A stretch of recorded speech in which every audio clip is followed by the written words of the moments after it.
Muy buenas tardes, queridos estudiantes del grupo teórico 02 de Sociología General.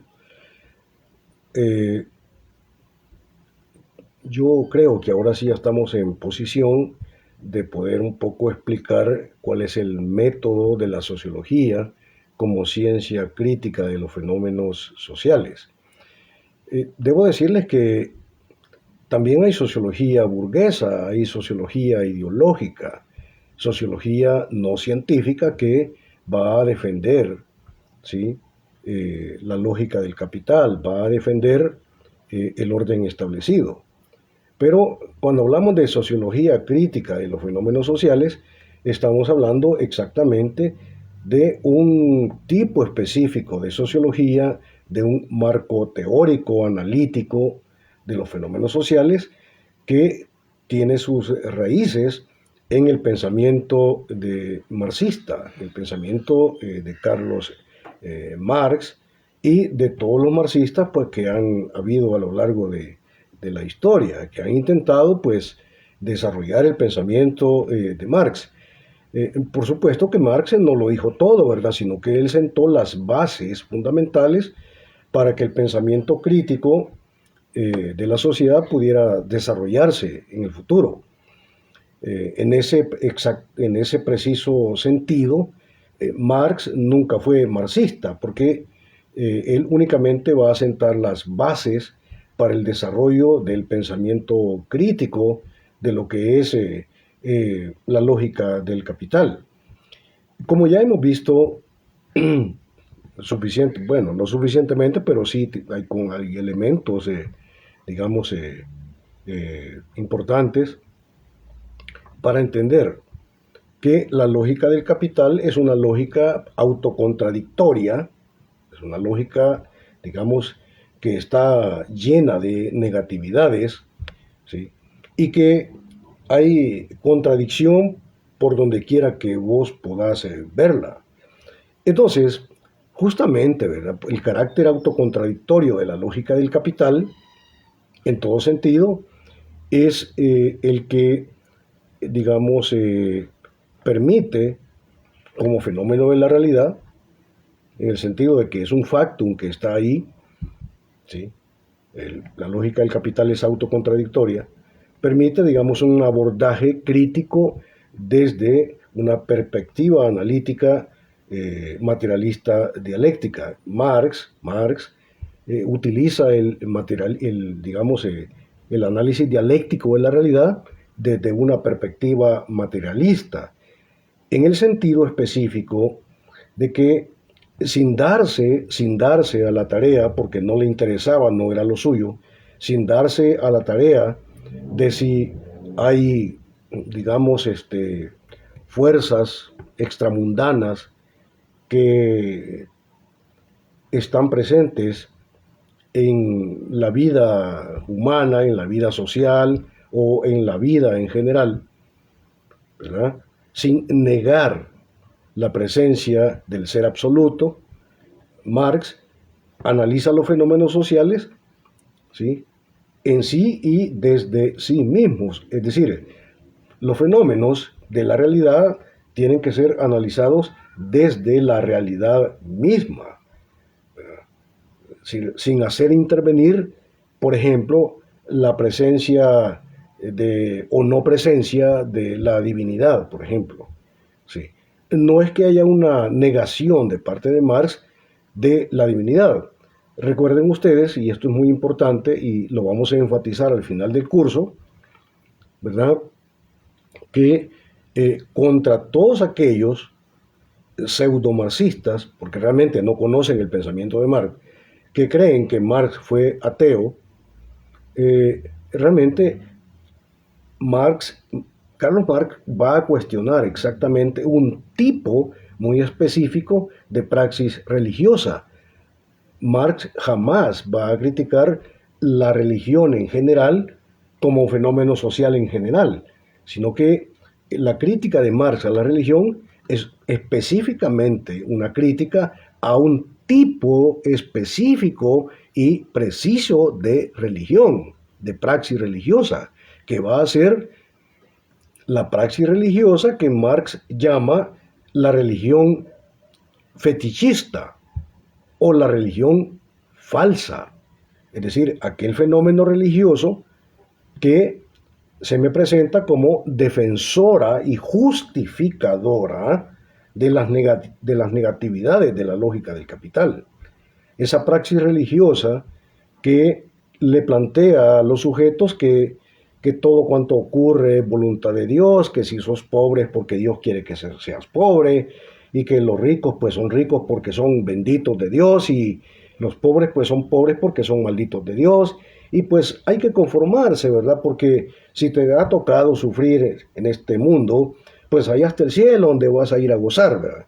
O sea, ese es el tipo de praxis religiosa que Marx va a cuestionar, ¿sí? Pero jamás va a cuestionar la praxis religiosa, ¿sí? Bajo el concepto de que hay un Dios liberador.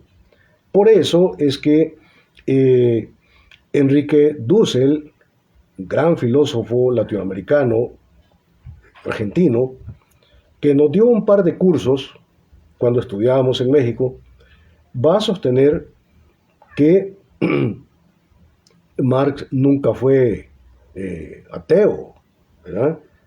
Y va a sostener que la teoría o la crítica marxista de la religión fetichista, de esa religión que justifica el orden establecido, es el fundamento, es la base teórico-analítica de lo que digamos, en los años 70, en los años 80, se desarrolló en América Latina como la teología de la liberación. El pensamiento marxista de Marx, ¿verdad?, da lugar a lo que es la teología de la liberación, en la idea de que Dios, pues es un, digamos, es un Dios de liberación, no es un Dios, digamos, al servicio de los poderes establecidos, sino todo lo contrario. Bien, hemos hablado con ustedes, queridos estudiantes, en el ámbito de lo presencial, del carácter autocontradictorio de la lógica del capital, de cómo, al final de cuentas, ¿sí?, la fuerza de trabajo es contratada por un salario y que la fuerza de trabajo produce valor, el suyo, y además produce plusvalor en el proceso productivo capitalista y produce mercancías. Y entonces resulta que el burgués le paga a la fuerza de trabajo únicamente su valor, pero no le paga todo el plusvalor producido por la fuerza de trabajo en el desarrollo, digamos, de las 8 horas laborales. Y ¿sí?, ese plusvalor no pagado, ese plusvalor robado, apropiado privadamente por el dueño jurídico del proceso productivo capitalista, porque él es el dueño jurídico porque así lo establece el Estado capitalista, ¿sí? Ese es el origen de la riqueza, de la ganancia de el proceso productivo en la lógica del capital. Es un vil robo. Y entonces resulta que el capitalista, cuando contrata fuerza de trabajo, el capitalista cuando compra medios de producción, ¿sí?, porque tanto los medios de producción como la fuerza de trabajo son mercancías que se compran y se venden, o sea, la máquina se compra, la fuerza de trabajo se compra, la tecnología se compra, ¿sí? Entonces resulta que cuando el capitalista compra esas mercancías llamadas medios de producción y fuerza de trabajo, las compra exactamente con plusvalor no pagado. Las compra con la ganancia obtenida en el proceso productivo. Entonces, ese tema de que los capitalistas arriesgan algo en el proceso productivo es falso. El capitalista compra los medios de producción y la fuerza de trabajo con plusvalor no pagado, con la ganancia obtenida. ¿De qué diablos va a andar arreglando nada? ¿Sí? Si está comprando la fuerza de trabajo y está comprando los medios de producción con el plusvalor que no pagó, es decir, con la riqueza amasada y producida por la fuerza de trabajo, pero que el burgués no va a pagar. Entonces no está arriesgando absolutamente nada. ¿Sí? Vaya, también hemos hablado del carácter inmoral del sistema, porque deshumaniza el sistema, pervierte el proceso productivo, pervierte o corrompe, que sería lo mismo, en este caso, son sinónimos, perversión que corrupción, pervierte, digamos, la ciencia, porque la ciencia la utiliza el burgués para aplicarla a los procesos de perfeccionamiento de los medios de producción para que pueda haber un elevamiento de los procesos productivos y la productividad de las empresas. Pero este proceso permanente de perfeccionamiento de los medios de producción para que el burgués pueda de alguna manera solventar la cuestión de la competencia entre las empresas, hay una competencia. Recuerden ustedes que hay una visión spenceriana en donde todos los otros son vistos como enemigos a vencer. No existe el prójimo. Es una guerra de uno contra todos. Es la visión del darwinismo social. Entonces, la lógica del capital te lleva a una especie de guerra social, en donde los mismos burgueses, entre ellos mismos, por ejemplo, los burgueses productores de zapatos, combaten entre ellos por el mercado, luchan entre ellos por apropiarse del mercado, por vender más que los demás y hacer quebrar a las otras empresas para quedarse ellos como la única empresa productora de zapatos. Es una guerra, hay una competencia voraz, estúpida e irracional. Eso es el capitalismo. Entonces hay una visión negativa de la alteridad cuando los otros son las otras personas. No son vistas como prójimos, son vistas como enemigos a vencer. Exactamente por eso es que Marx va a plantear el carácter inmoral del sistema capitalista. O sea, todo tiene un precio, todo se compra y se vende en el mercado laboral, ¿sí? En donde es más importante el envoltorio que la cosa misma. Es más importante el parecer que el ser. Tanto tienes, tanto vales. Es más importante el envoltorio que el contenido. Es más importante la fiesta de la boda que la unión sagrada de un hombre con una mujer que se unen en matrimonio. Eso no importa, lo más importante en la lógica del capital es la boda, todo aquel gasto inútil en la parafernalia de lo que es la boda. El muerto no importa, lo único que importa es hacer la gran parafernalia del entierro.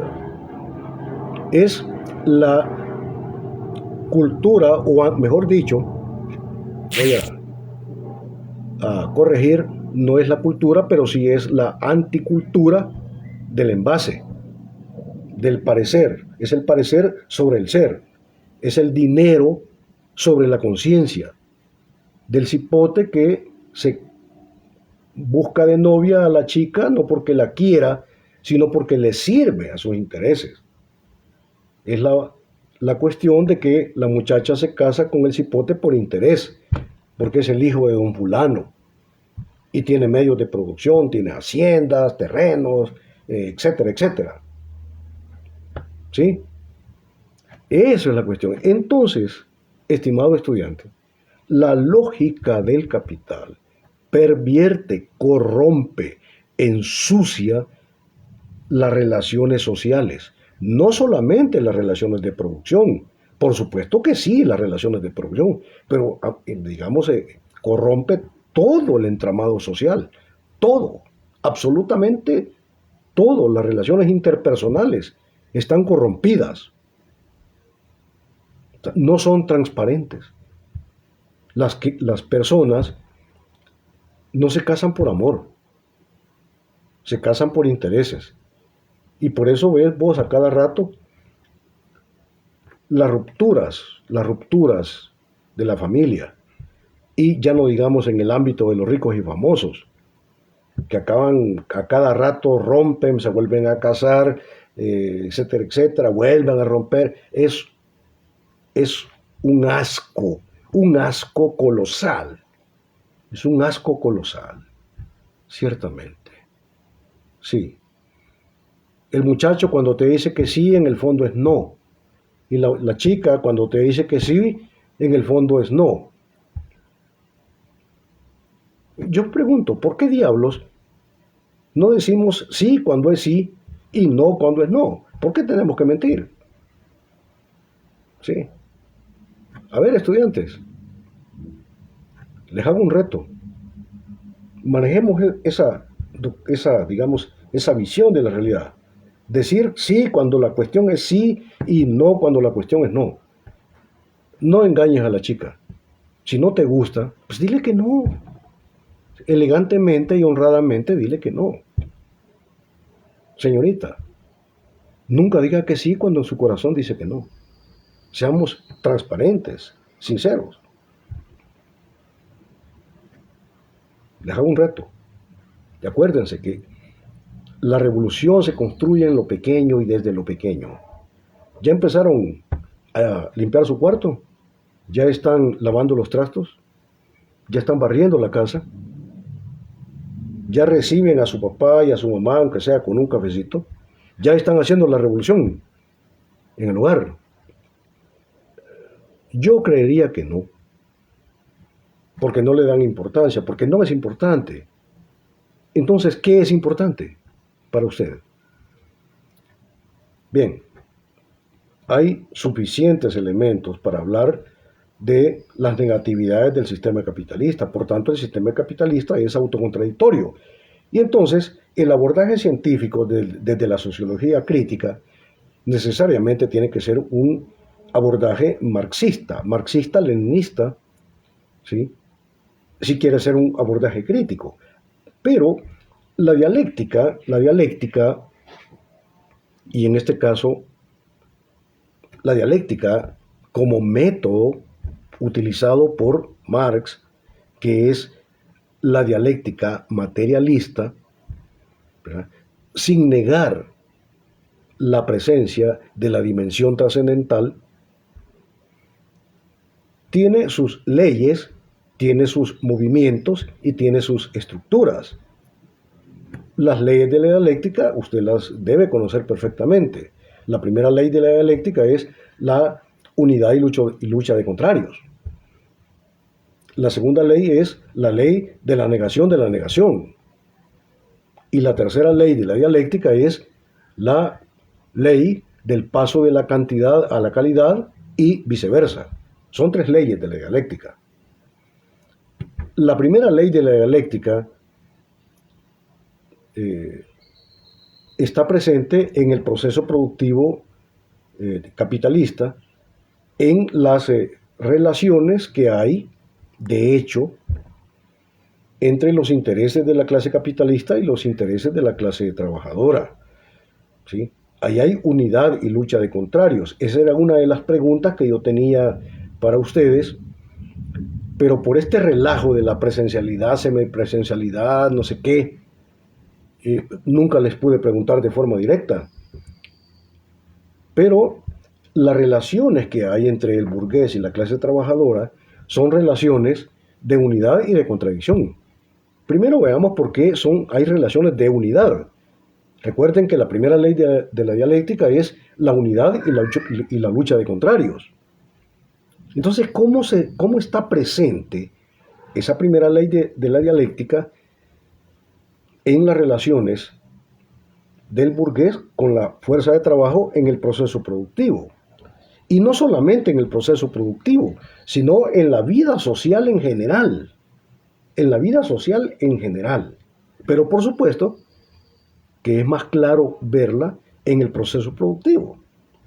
Veamos, hay unidad y lucha de contrarios. Hay unidad, veámoslo, querido estudiante, porque en la relación entre el burgués, el capitalista, dueño del proceso, y la fuerza de trabajo, resulta que el uno, que son dos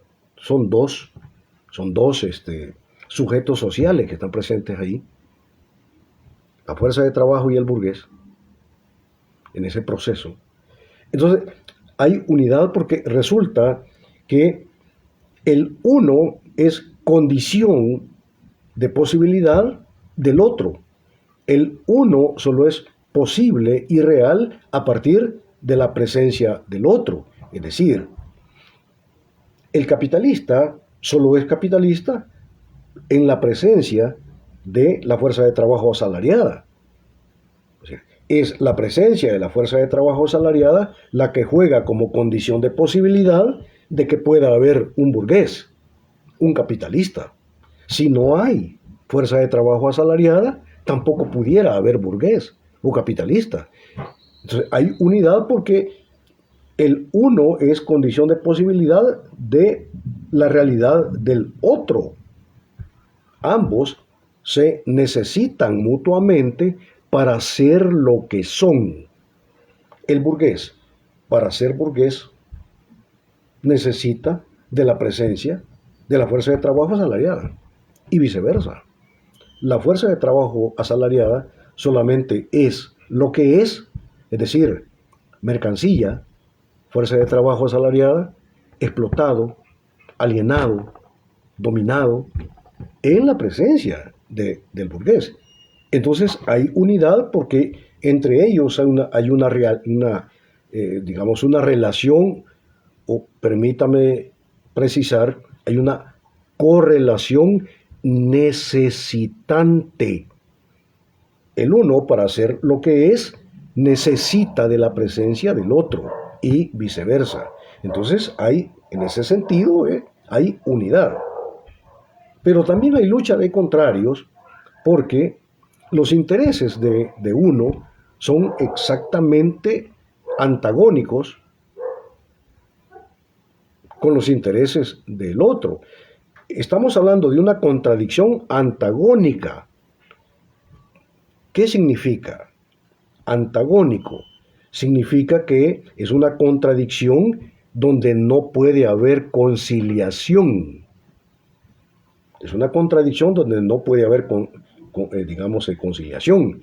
No se trata, ¿verdad? No se trata como, por ejemplo, digamos, en una lucha donde están dos boxeadores subidos al ring y entonces comienzan a boxear entre ellos y, por supuesto, ya hay contradicción. El boxeador A combate contra el boxeador B y entonces hay una lucha pactada a 12 asaltos, digamos.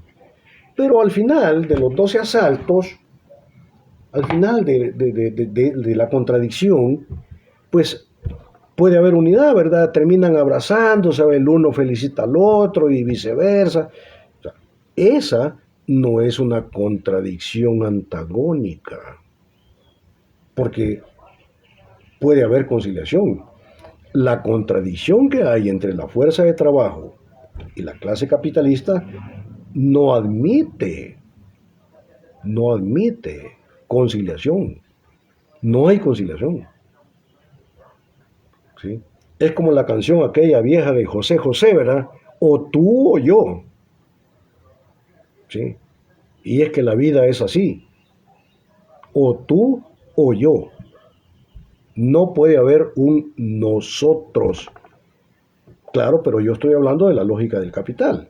Ahí es donde no puede haber un nosotros. O tú o yo. Es una lucha antagónica. Y el antagonismo consiste en que no puede haber conciliación, no puede haber acuerdo. En pocas palabras, no puede haber un final feliz, un happy end. No hay final feliz. Es una guerra, es una guerra, ¿sí? Donde no hay conciliación. Los intereses de la clase burguesa son diametralmente opuestos a los intereses de la clase capitalista. Recuerden ustedes, por favor, y les suplico que no lo olviden, por favor. Un sorbito de café. Les pido que no lo olviden. El interés estratégico de la clase capitalista, el interés estratégico de la clase capitalista es exactamente la función general del Estado capitalista. Por favor, no lo olviden. Pregunta de parcial. El interés estratégico de la clase burguesa, de la clase capitalista, es exactamente el mismo que la función general del Estado capitalista. ¿Cuál es la función general del Estado capitalista? Bueno, la función general del Estado capitalista es garantizar la reproducción ampliada del sistema capitalista, garantizar la reproducción ampliada, es decir, el desarrollo, el perfeccionamiento, es decir, la eternización del sistema capitalista. Ese es el propósito del Estado capitalista.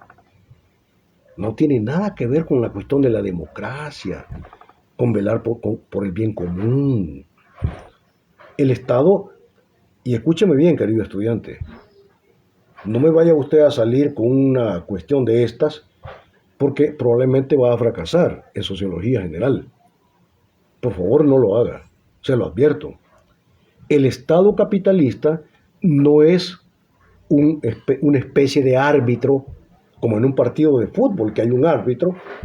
El Estado capitalista, en el contexto de la sociedad capitalista, en donde hay contradicciones de clase, donde hay lucha de clases, donde no hay unidad social,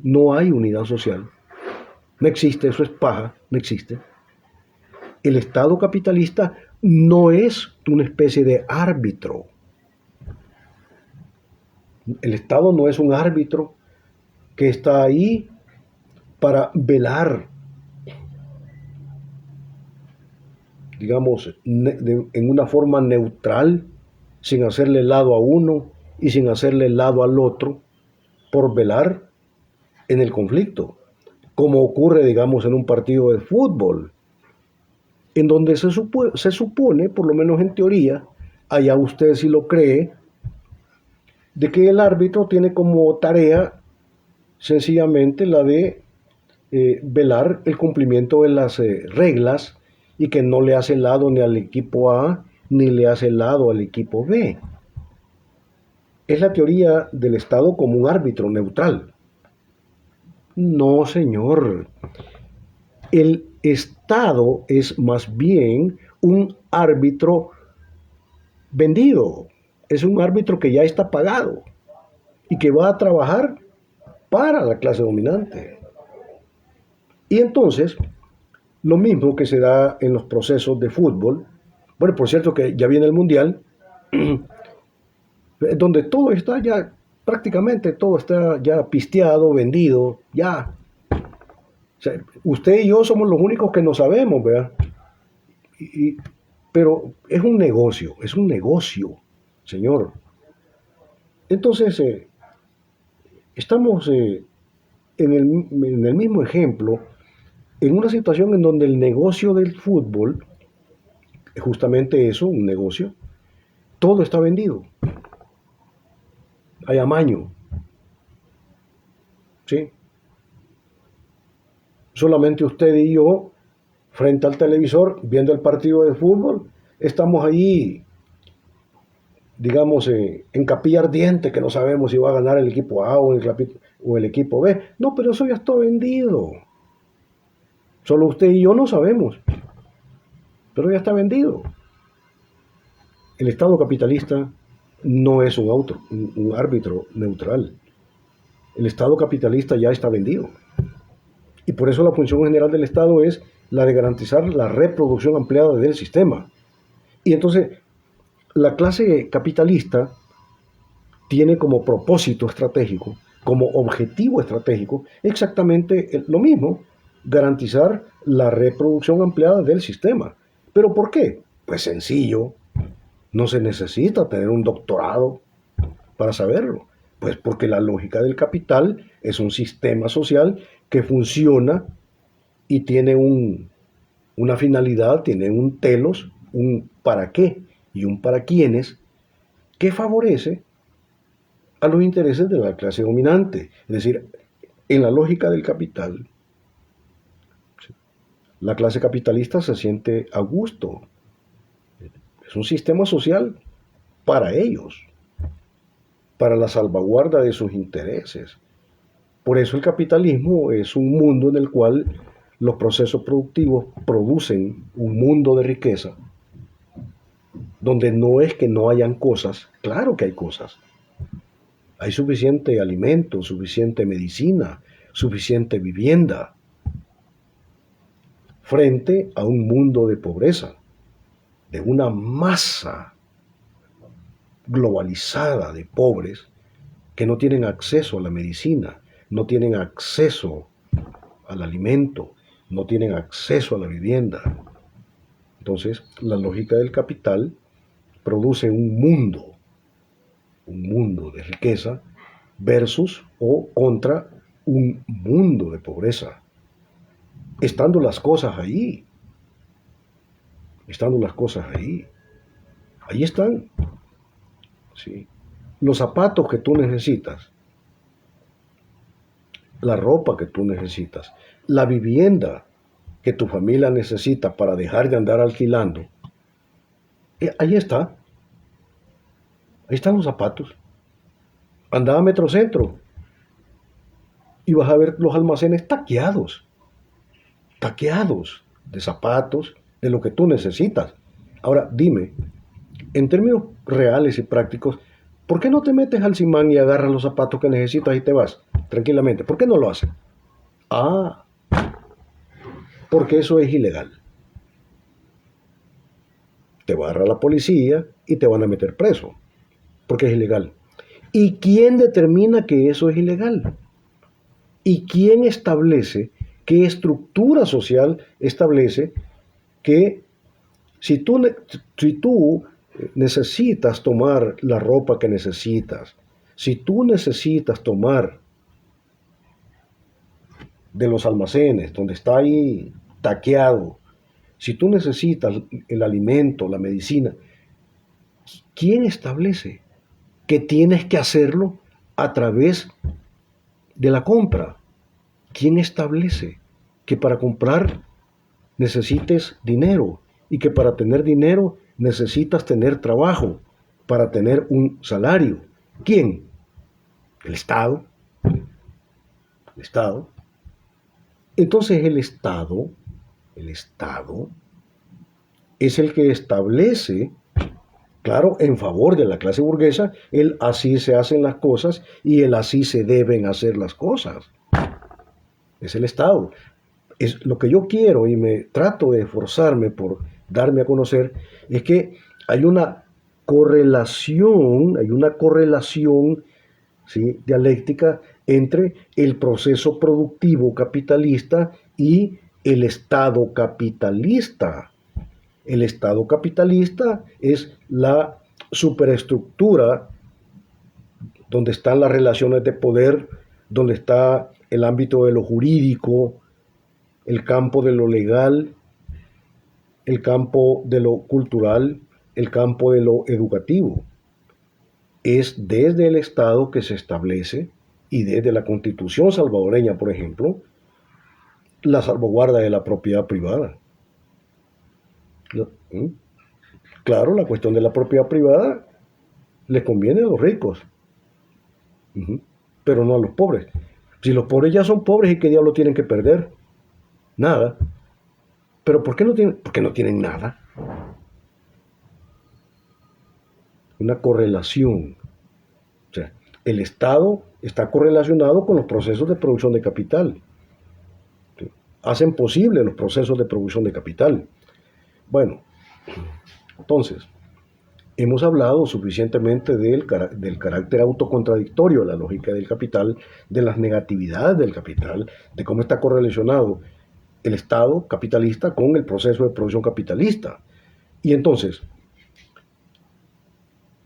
decíamos, por eso se cumple en la relación que hay entre los dos sujetos sociales de la clase trabajadora asalariada con la clase burguesa, en el sentido de que el uno, para ser lo que es, sí, pero para ser no persona humana, sino para ser fuerza de trabajo, para ser mercancía asalariada, necesita de la presencia del burgués.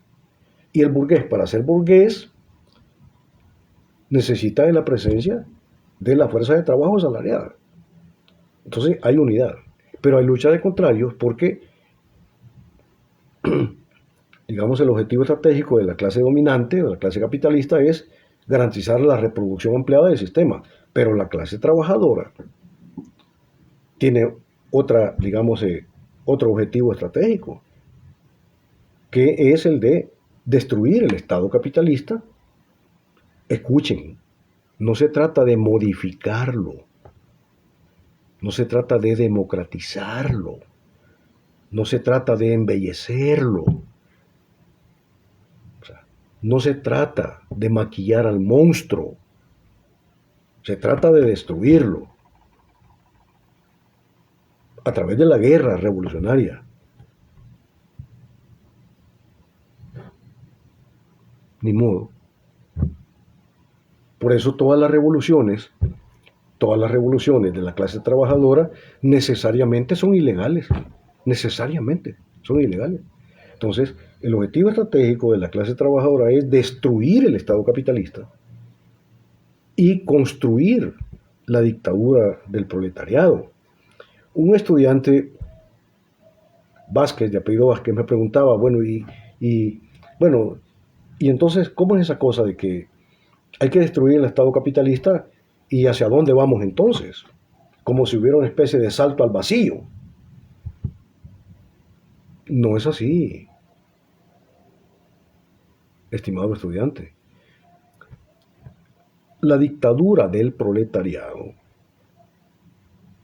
¿sí?, es la construcción después de haber derrotado, después de haber destruido por la vía de la revolución el Estado capitalista, ¿sí? Escúcheme, por favor, yo le hablo claro. Los marxistas no mentimos en ese sentido. Los marxistas hablamos clarito, clarito. No se trata de perfeccionar el sistema. No se trata de ir a elecciones para poner a un diablo A y sustituirlo por un diablo de otro color. No, esa es la misma mica, solo que revolcada. Ahí no hay nada, pues. No, eso no es cambio. Eso más bien sería una especie de cambio para no cambiar. Solamente es más de lo mismo, es maquillar al monstruo. Se trata de destruir el Estado capitalista por la vía de la revolución para construir otra forma de organización social, otro tipo de Estado, en donde el poder de este Estado, el poder de este nuevo Estado, ya no esté en función de los intereses de la clase social que acaba de ser derrotada por la revolución. ¿Y cuál es la clase social que acaba de ser derrotada por la vía revolucionaria? La clase capitalista.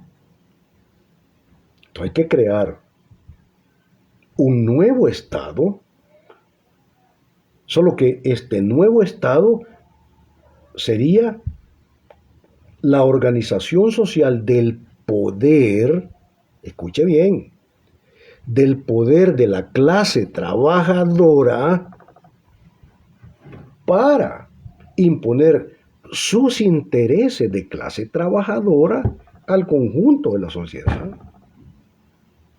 Se trata de construir un Estado cuyo poder, es decir, el poder del Estado, está en función de beneficiar los intereses de la clase revolucionaria que acaba de hacer la revolución derrotando al Estado capitalista.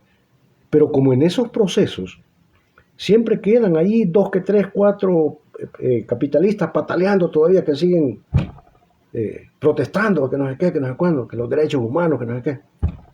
Desde el Estado hay que acabárselos, hay que derrotarlos. Entonces, la clase social obrera, la clase social, sí, revolucionaria, construye un nuevo Estado, por eso se llama dictadura del proletariado. Y ese Estado necesariamente tiene que ser una dictadura, porque el poder del Estado va a estar en función de salvaguardar los intereses de la mayoría. Pero resulta que en el Estado, en el nuevo Estado de dictadura del proletariado, es un Estado que va a velar por los intereses de la mayoría. ¿Y quién son la mayoría? Pues la clase trabajadora. La clase trabajadora.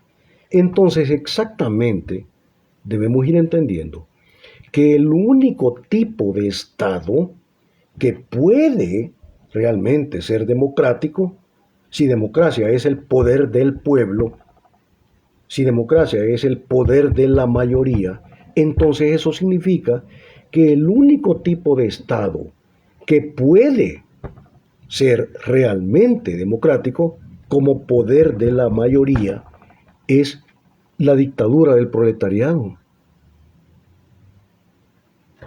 ¿Ves? ¿Sí? Y sin embargo, nosotros los marxistas no engañamos a la población diciéndole que vamos a construir la democracia del proletariado. No, señor. Vamos a construir la dictadura del proletariado, en donde el poder del Estado, en donde el poder de la clase trabajadora prevalezca. Punto. Así es de simple. ¿Qué es lo que no entendés de todo esto? ¿Qué es? Los marxistas no mentimos. Eso es lo que hay que hacer. Pero desgraciadamente, en todos estos procesos revolucionarios o intentos de proceso revolucionario, ¿sí? Por ejemplo, en Nicaragua, yo estuve ahí, donde el ejército de la clase trabajadora derrota al Estado capitalista, ¿sí? Lo hizo, derrotó al Estado capitalista por la vía militar, lo hizo. Bueno, podría yo decir lo hicimos, ¿sí? Dimos el primer paso. ¿Cuál fue el problema? El problema es que no dieron el segundo paso. No dieron el segundo paso. ¿Y cuál es el segundo paso después de haber derrotado al Estado? Lo que no hicieron y que nadie hace, y realmente eso me indigna, me molesta. Quisiera usar palabras más fuertes, pero me las voy a reservar. Me molesta. Es que no hacen lo otro que tienen que hacer, lo segundo. Nadie lo hace. ¿Y qué es lo que tienen que hacer? Es construir la dictadura del proletariado. Eso es lo que tienen que hacer. Eso. Y no lo hacen. Pero, ¿por qué no lo hacen? Porque no tienen claridad ideológica, porque realmente no entienden. O sea, en el fondo de los fondos es porque no son marxistas. Por eso. No dan el segundo paso. Si dieran el segundo paso, ahí sí. Ahí sí. No estaríamos viendo lo que estamos viendo ahorita. Que los procesos revolucionarios, como el de Nicaragua, como el de Cuba, ¿sí? ¿Qué es lo que pasa? Que ganan, destruyen el Estado capitalista Pero después de que destruyen el capitalista, comienzan con aquella cosa de que vamos a construir una sociedad democrática, que los derechos humanos, que no sé qué, que uy, que que el respeto, digamos, a las leyes internacionales, que no sé qué. No, ese es el error. ¿Sí? Es un error de esos dirigentes que tienen una debilidad ideológica, una debilidad teórica, que son desviados. En el fondo son reformistas, no son revolucionarios. Ese es el asunto. Y por eso es que ningún proceso revolucionario en América Latina, bueno, que solamente han habido dos nada más, donde el Estado ha sido destruido por el Ejército Popular de Liberación, que es Cuba y Nicaragua. De ahí todo lo demás, que Venezuela, no, eso no es, ahí no hay ningún proceso revolucionario. No. Que la izquierda llegó al poder de cosa más estúpida. A través de las elecciones puedes llegar al gobierno, pero no significa de que porque llegaste al gobierno tenés el poder. No, no, señor. O sea, todos esos procesos en América Latina que falsamente los débiles mentales que no son marxistas creen que son revolucionarios, que son de izquierda, eso es falso. Son formas de la presencia, digamos, de la visión conservadora de la realidad. Siguen siendo capitalistas. Cualquier país que me nombres en este momento son capitalistas. ¿Vos crees que Venezuela es socialista? No, es una especie de capitalismo de Estado. En este momento, ¿vos crees que Cuba es revolucionaria? No, es una especie de capitalismo de Estado. ¿Dónde? En ningún país de América Latina. ¿Sí? ¿Por qué la gente nunca habla de Vietnam? Estudia en Vietnam.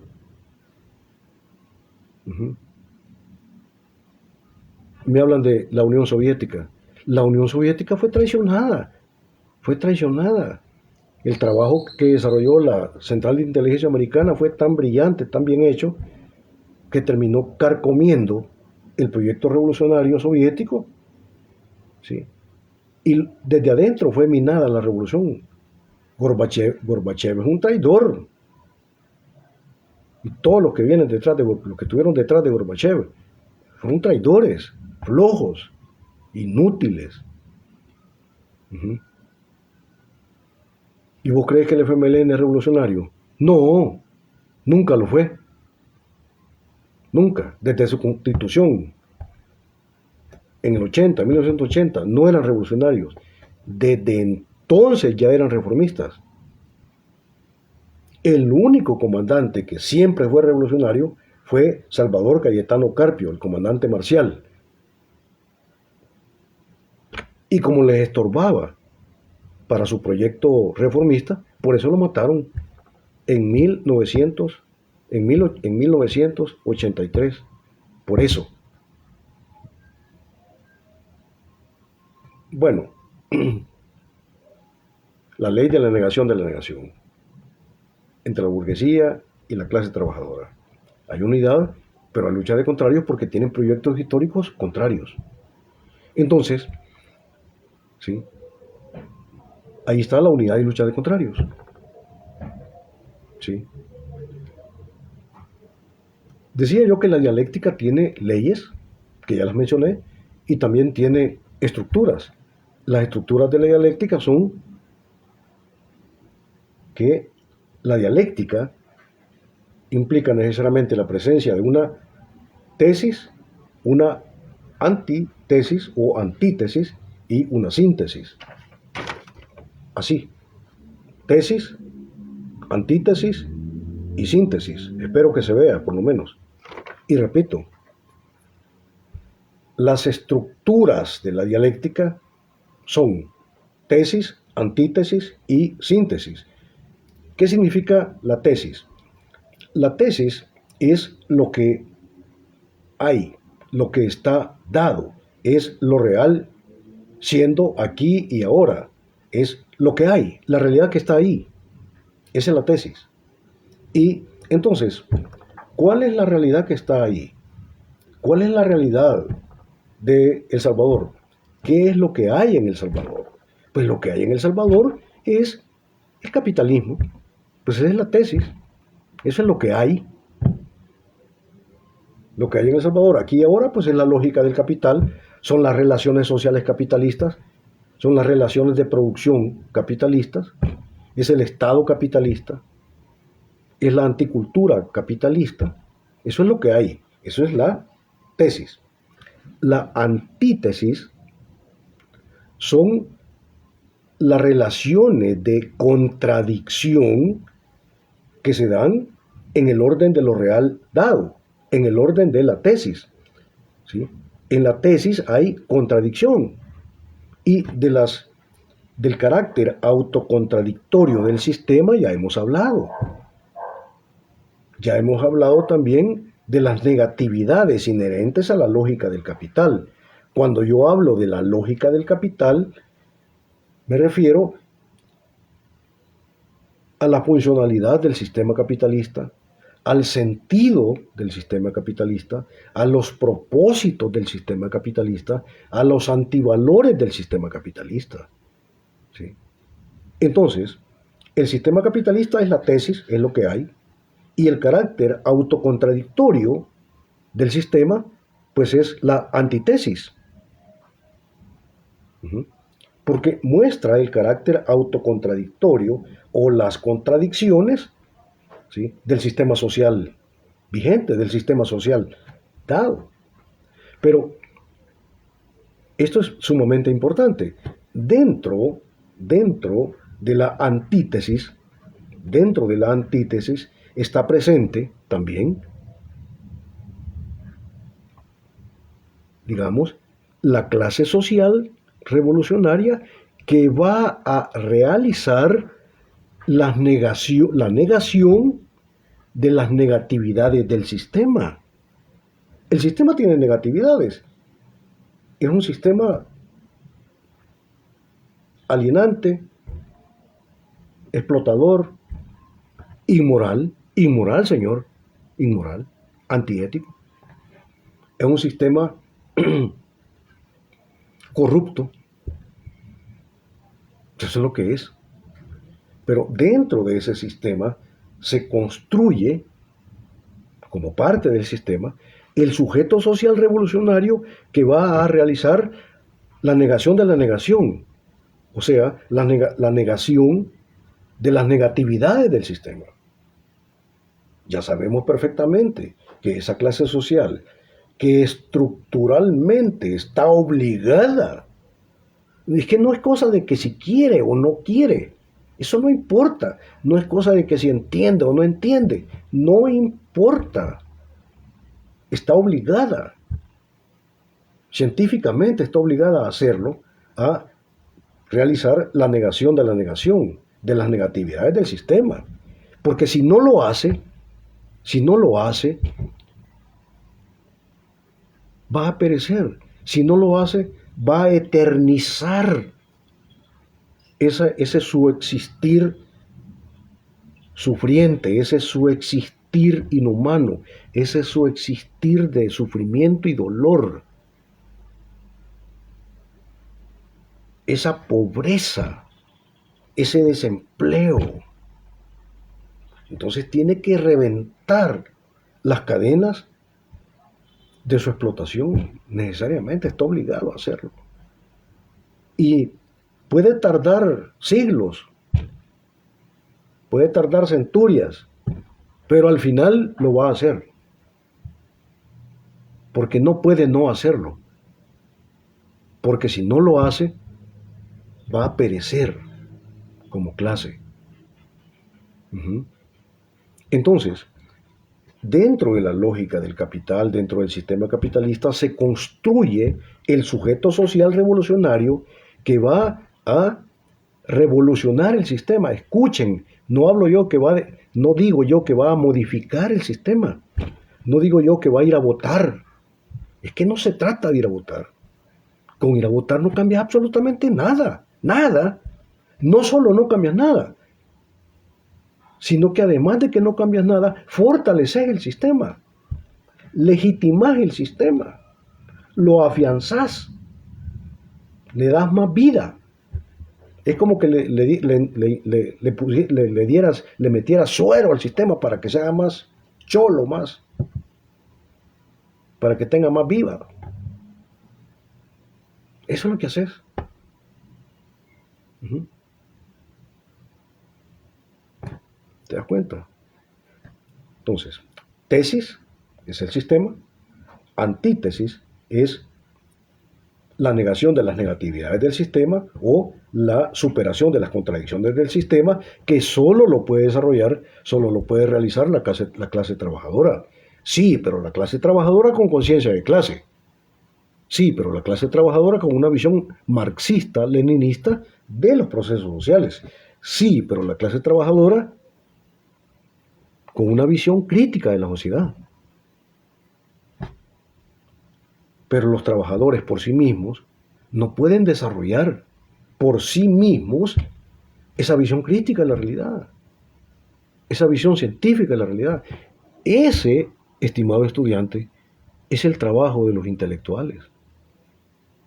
Ese es el trabajo de nosotros, que estamos estudiando el fenómeno. Ese es tu trabajo, querido estudiante. Y ese es mi trabajo, querido estudiante. Ayudar a que la clase trabajadora pueda desarrollar un análisis, una reflexión científica, crítica de los fenómenos sociales. Porque la clase, la masa alienada de trabajadores sin conciencia de clase, no son capaces ellos por sí mismos y en sí mismos de desarrollar ese proceso de conocimiento científico crítico de la realidad. No lo pueden hacer. Y ese es tu trabajo, querido estudiante, como intelectual. Ese es mi trabajo como intelectual. ¿Sí? Entonces significa, mi querido estudiante, que usted y yo, ¿sí?, si adoptamos como propio el proyecto de liberación de la clase trabajadora, entonces no podemos tener una postura neutral. Porque o estás con el proyecto histórico de la clase dominante, que pretende garantizar la reproducción ampliada del sistema, o estás con la clase trabajadora con su proyecto histórico de destruir el sistema capitalista y construir la dictadura del proletariado. No hay posturas intermedias. Dice la Sagrada Escritura, si no eres ni frío ni caliente, te vomitaré. O eres frío o eres caliente. Y entendamos que ese es tu trabajo y ese es mi trabajo como intelectual, de ayudar a que nuestra clase trabajadora pueda entender esto. ¿Sí? Muchos intelectuales, muchos profesionales no lo entienden. No lo entienden. Algunos porque no les da el coco, otros porque no les interesa, otros porque tienen miedo. Otros, la mayoría porque su existencia está en función de sus pinches intereses personales. ¿Sí? Solo quieren acumular, acumular, acumular, hacerse pequeños burgueses, ¿sí?, tener casa, comida, vivir una vida cómoda y morir tranquilamente en una cama. Ese es todo su objetivo de vivir. Si vas a vivir por eso, entonces, pues que te vaya bien, ver. ¿Sí? Recuerden ustedes que los primeros cristianos, los seguidores de Jesús, la mayoría de ellos no murió en una cama, fueron mártires. Defendieron su fe. Por eso es que yo no les creo a estos cristianos de ahora. No les creo. No, no hay cristianos. Hay un montón de iglesias. todas más perdidas, pero no son cristianas. No son cristianas. Si fueran cristianas, serían revolucionarias, como Jesús de Nazaret fue revolucionario, que criticó todos los poderes establecidos de su tiempo. Todo. Criticó el poder de Roma, criticó el poder de las estructuras de poder de su tiempo, las organizaciones religiosas, los saduceos, los fariseos, con todos.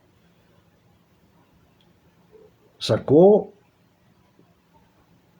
dando a riatazo limpio, sacó a los mercaderes del templo. Sí. Jesús de Nazaret fue un hombre revolucionario. Sí. Enfrentó todos los poderes de su tiempo y por eso lo mataron. Y le dieron muerte de cruz. La muerte de cruz, en esos tiempos, el Imperio Romano la realizaba para los enemigos políticos de Roma. O sea, a Jesús le dieron una muerte de político. Lo crucificaron. Bien, tesis, antítesis, que es la negación de las negatividades por el sujeto social revolucionario, y la síntesis. La síntesis es la superación de las negatividades que han sido negadas por la clase revolucionaria. La síntesis es la construcción de aquella sociedad, la construcción de aquel tipo de Estado, ¿sí?, en el cual ya no están las negatividades del sistema anterior, del sistema capitalista que fue derrotado por la clase revolucionaria. Por eso, la síntesis, después de haber destruido el Estado capitalista, la síntesis, después de haber derrotado al sistema burgués, por la acción revolucionaria de la clase trabajadora, ojo, de la clase trabajadora, no es del trabajo de los intelectuales, ¿verdad?, de los analistas políticos, un montón de imbéciles que... Bueno, yo cité a varios de ellos a un debate público, televisivo. Nunca aceptaron. Nunca han aguantado un debate conmigo, nunca. Dagoberto Gutiérrez, yo lo cité. Quería enfrentarlo a un debate público. No aceptó. Nadie va a aceptar. Sí. Pero hace como 5 años intentaron acabar con mi vida. Sí. No pudieron hacerlo. Sí. O sea, quien les habla, es decir, yo he vivido todo eso. Sí. Hace como 5 años intentaron eliminarme.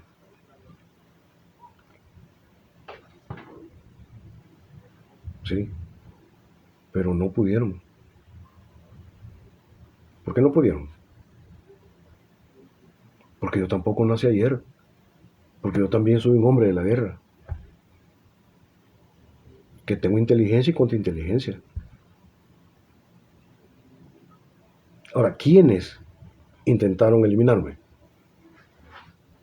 Aquellos que se sentían señalados, aquellos que se sentían criticados, desenmascarados como traidores.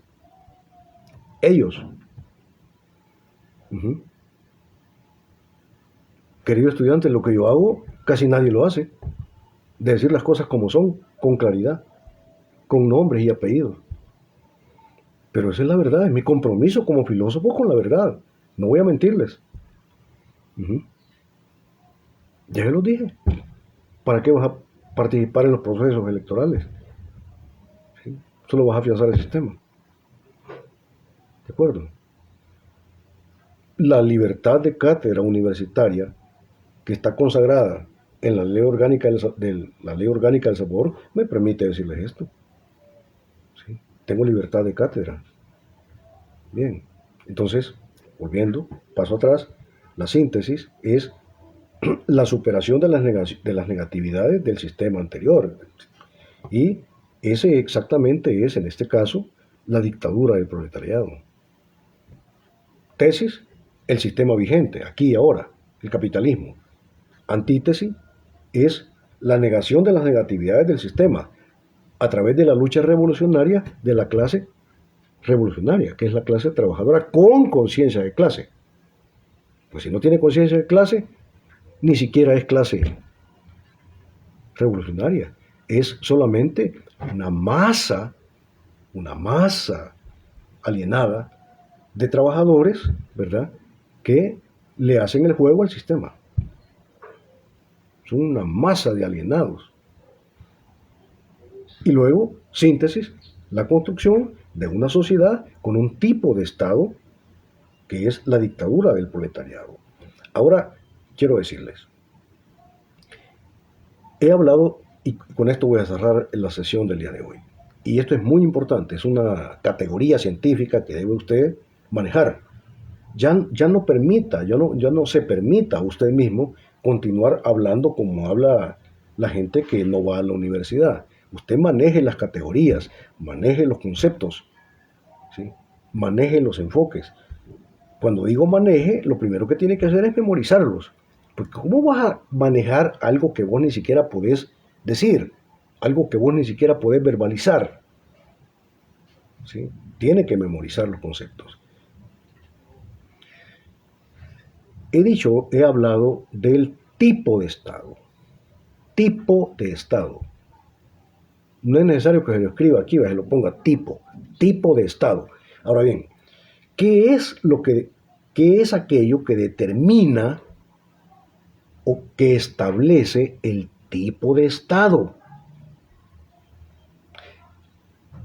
El tipo de Estado está determinado, está establecido por, escuche, memorice, por aquella clase social a la cual sirve el poder del Estado. ¿Sí? El tipo de Estado está determinado por aquella clase social a la cual sirve el poder del Estado. Entonces, por ejemplo, si en el sistema capitalista el Estado o el poder del Estado sirve a los intereses de la clase capitalista, entonces el tipo de Estado es Estado capitalista. Es Estado capitalista. Porque el poder del Estado sirve a los intereses de la clase social llamada clase capitalista. Si, digamos, en el socialismo, en la dictadura del proletariado, si el poder del Estado,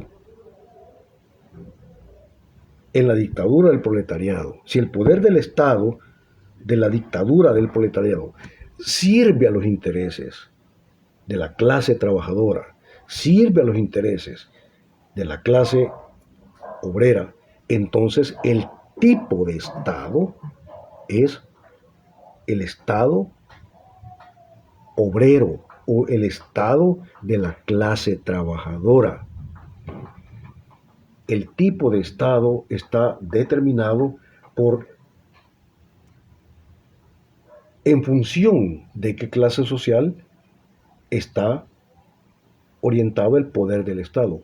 ¿A qué clase social sirve el poder del Estado? Si el poder del Estado en El Salvador, aquí y ahora, sirve a los intereses de la clase dominante, entonces el tipo de Estado es Estado capitalista.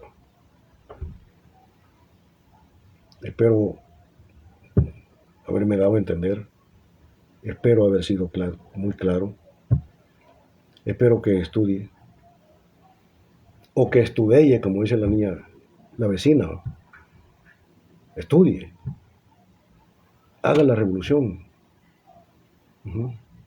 abrace a su papá, abrace a su mamá, lava la ropa, planchar la ropita, limpiar tu cuarto, acompañar a tu papá a la milpa.